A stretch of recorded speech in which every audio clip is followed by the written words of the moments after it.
and this is now the beginning of their ministry. This gospel narrative is the second part. It's part 2 of a larger narrative. The first part was the gospel last Friday. We will focus on this because the instructions that Jesus was giving was essential to the success of the mission of the apostles. So if I were to make a title to the homily, I will call it the making of superheroes. You know, a hero is somebody who saves lives.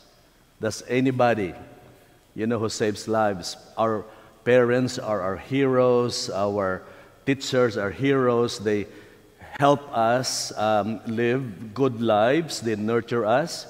But superheroes are people who receive superpowers, you know, great powers that they use to save lives. That's what makes them superheroes. There are 2 kinds, generally 2 kinds. You're familiar with them. The first kind are the real ones, real-life heroes. Real-life superheroes, you know, like the police, you know, the policemen, the doctors, surgeons, and pilots, and what else? Paramedics, firefighters, surgeons. They have received tremendous training, you know, and they use those first responders for people in need to save lives. You know, those are the real-life superheroes. Now, the imaginary ones that you're familiar with, they make a lot of money because of the movies, you know, like Superman. Who else?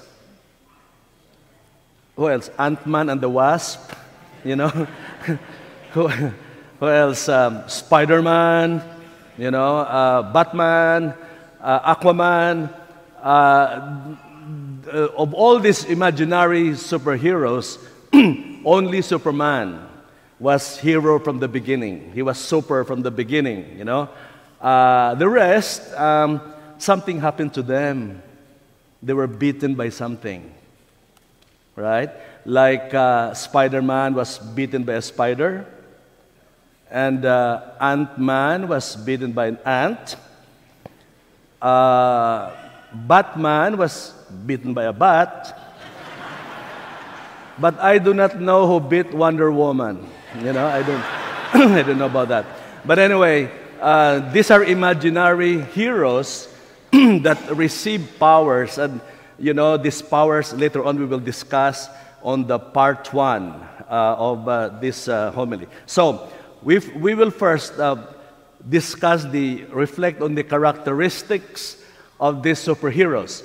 The gospel today, you know, the gospel today, every superhero, whether real life or imaginary, have very specific attire, right? They have uniforms. Look at the doctors. Look at the police, firefighters, first responders, paramedics, nurses. They have special attire, okay?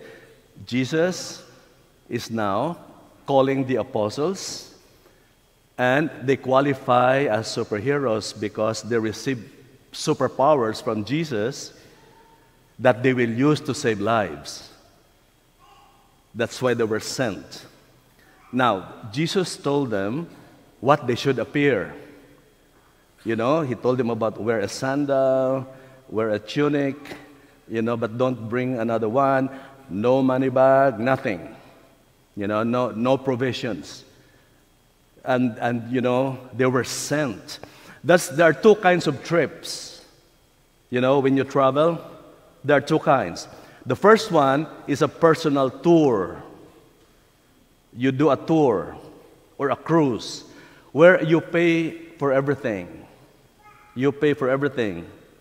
You know, when you take a tour, your food, your hotels, your itinerary and the trips, you pay for those.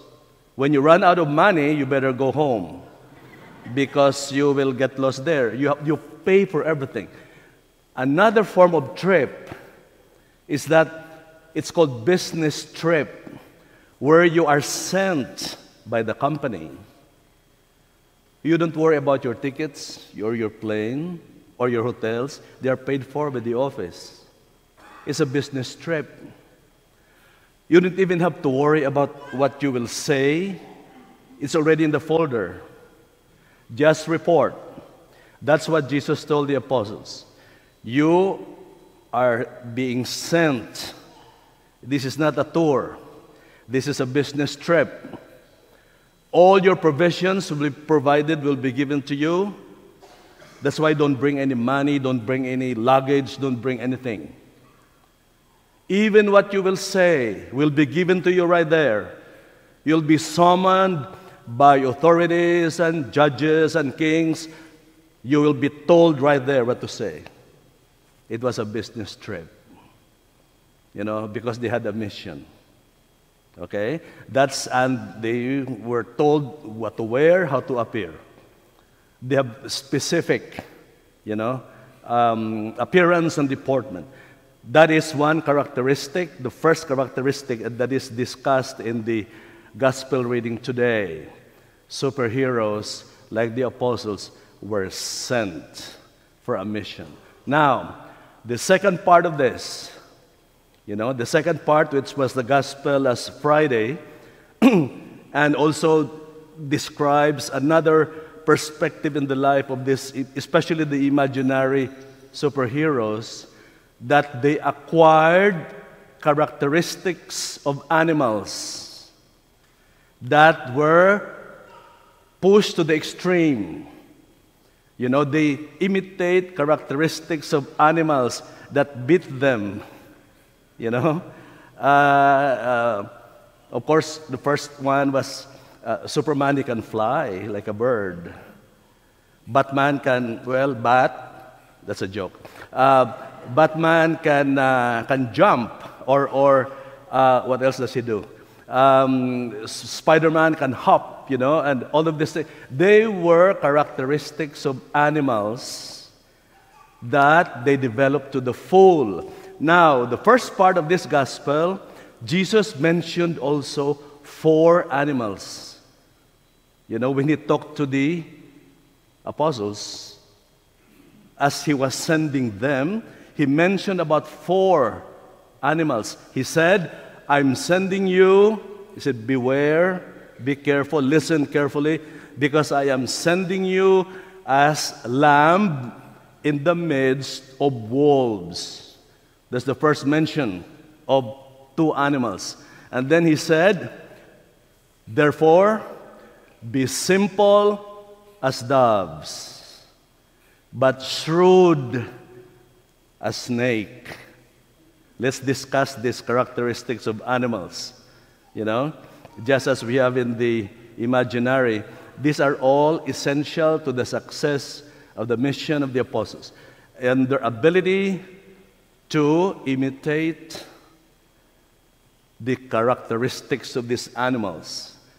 These are essential to ministry, and later on we will learn a lesson here, especially from the snake, on how to succeed in everything that you do, whether it's ministry, parish, church, business. Learn from the wisdom of these animals. So, let's go to first. I'm sending you as lamb in the midst of wolves. Lambs, which means that you are bringing the message of peace and love, mercy, forgiveness. You will be healing people, helping people, but there are, lambs are very meek, non-aggressive. They are very gentle. But there are people around you who are jealous of you, like wolves. What are wolves? They're scary predators. They're very violent. They're always on the attack. He said they will persecute you. And make life hard for you, like ravenous wolves on the attack, your enemies. That is why you should defend yourselves. Defend yourselves. When they were in danger by the Sanhedrin, after the cleansing of the temple, the apostles cannot go around anymore, and Jesus was worried about them. And he said, you have to be ready to defend yourselves. This is not mentioned a lot in the liturgy, but 22nd chapter of Luke says, get a sword. Get a sword to defend yourselves. And the apostle said, we already have one, Lord. He said, that's enough. But there will be wolves who will attack you. So there's a warning for them, because you'll be sent as lambs in the midst of wolves. Then, the second part of the sentence said, therefore, be simple and gentle as doves, but shrewd as snake. Let's focus on these qualities. You know, the doves, they have people skills. The doves love people. They congregate in places where there are a lot of people, like parks, like squares, and they're comfortable with people. They are so tame, you can hold them, you can feed them. These are doves. And another important characteristic of doves, they are loyal. One partner for a lifetime. Like the sandhill cranes. One partner, lifetime companion. When the other partner dies, the other animal remains single.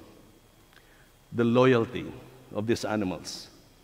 You know, we have about 3 dozen cranes there in the pond. And yesterday I saw a couple of turtle doves, around. So it was a beautiful reflection of the loyalty of these animals. Very gentle, very simple, and they have people skills, which is necessary for success in ministry.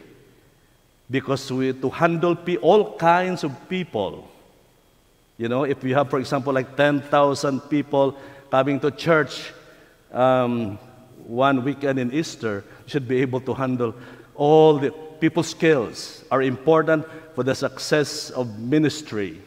One time we were having confirmation dinner with the bishop in my deanery in my former parish, and all the priests there, pastors, were in their black and their collar, and we were in a restaurant making our order, and one of the Irish priests, one of the pastors, was allergic to peanuts. And then, while we were making the order, she called the lady, the server. She said, Miss, do you serve nuts? And the lady said, sir, we serve everybody, including the bishop. So in ministry, you should be able to handle people, Well, sometimes there are nuts, but we are okay. We are okay. Handling people, especially situations of conflict. When there are problems and conflict, you don't necessarily have to fight. We can sit down, negotiate, and agree on realistic terms. These are qualities of doves that are at home with people, essential to success in ministry, people's skills. Second, he mentioned about shrewd as a snake. Sometimes we look down on the snakes because we don't like snakes. Snakes don't like us, but there are lessons in that animal we can learn. Even Jesus saw this lesson. If we can only imitate the shrewdness of the snake, we will be successful in anything, whether it's ministry, parish, business, whatever. Learn from the wisdom of this animal. Now, look at how the snake behaves. The most important part of the snake is the head. The snake will do anything to protect the head. And then as the snake goes, you know, the head, there's something that comes out. It's not a tongue. It comes out near the nose that wiggles like that. It is a radar. It is a radar. The snake scans the surroundings. He scans the environment. That radar studies distance, surfaces and textures, movements, fluctuations in motion and movement, the chemical composition of the air, and odors and scents. It studies, you know, especially when it is after a prey, and only then, after collecting all this data, when he is ready, that's the time he strikes. No resources and time wasted. The snake only strikes when he is sure. That's shrewd. You know, that is the way to succeed in anything you do. There are people who come here asking for advice because they are planning to put up a business, they are planning to put up a restaurant, they are planning to put up an institution. They come here, ask for advice and background, and said one thing: if you plan to do something like a business or like a restaurant, quality of the product. Product quality. Your product should stand out from the competition. If you are planning to put something that will succeed, it should stand out against a competition. What is the use of wasting time and energy when your product stinks? You know, it has to stand out. And then, how do you know that it stands out? Because it has the power to create the wow effect. When people come in contact with your goods and your product, when they say, wow, you got it, it should stand out. And then customer service that exceeds expectation. That's the way to do business. And you do that because you scan the surroundings, you study the surroundings. That's, even ministry is like that, parish is like that. You know, shrewdness of the snake. Okay? If we can imitate all these qualities, you know, Jesus was right. You will become a superhero.